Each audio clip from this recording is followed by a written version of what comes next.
بسم اللہ الرحمن الرحیم۔ تمام بہنوں اور بھائیوں کو یسرب کے والی چینل میں خوش آمدید۔ آپ سب سے گزارش ہے کہ ایک بار صدقے دل سے درود ابراہیمی پڑھ لیں۔ پیاری بہنوں اور بھائیوں، آج 8 محرم الحرام ہے۔ آج کا دن حضرت عباس علمدار رضی اللہ تعالیٰ عنہ سے منسوب ہے۔ جرأت اور شجاعت کے پیکر حضرت عباس علمدار واقعہ کربلا میں اپنے بھائی حضرت امام حسین کے شانہ بشانہ رہے۔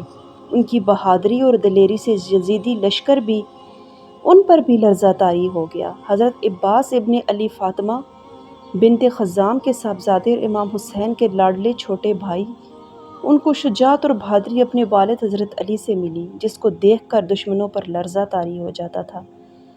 واقعہ کربلا کے موقع پر وہ امام حسین کے ساتھ ساتھ رہے۔ یزیدی لشکر کی جانب سے پانی بند ہو جانے پر جہاں بڑوں نے صبر کیا، وہاں بچے پیاس سے نڈھال تھے۔ اپنی پیاری بھتیجی سکینہ کے پانی مانگنے پر عباس رہ نہ سکے، مشق اٹھائی، علم تھاما اور دریائے فرات کی جانب روانہ ہو گئے۔ فرات پر پہنچ کر انہوں نے جناب سکینہ کے مشکیزے میں پانی بھرا اور خیموں کی طرف روانہ ہوئے تو یزیدی لشکر نے پیٹھ پیچھے حملہ کر دیا۔ نیزوں اور تیروں کی بارش میں جناب عباس کے دونوں بازو زخمی ہو گئے۔ حضرت عباس علمدار بوفا شہادت کے وقت بھی امام حسین اور اہل بیت رسول سے وفا نبھاتے رہے۔ بازوؤں کے زخمی ہونے کے بعد جو مشق تھی اس کو دانتوں میں لے لیا، لیکن لشکر یزید کی جانب سے برسنے والے تیروں نے مشق کو بھی نہ چھوڑا۔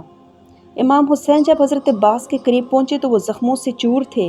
حضرت عباس نے اپنے بھائی کے ہاتھوں میں ہی شہادت پائی۔ ان کی شہادت کے موقع پر امام حسین نے فرمایا کہ آج میری کمر ٹوٹ گئی ہے۔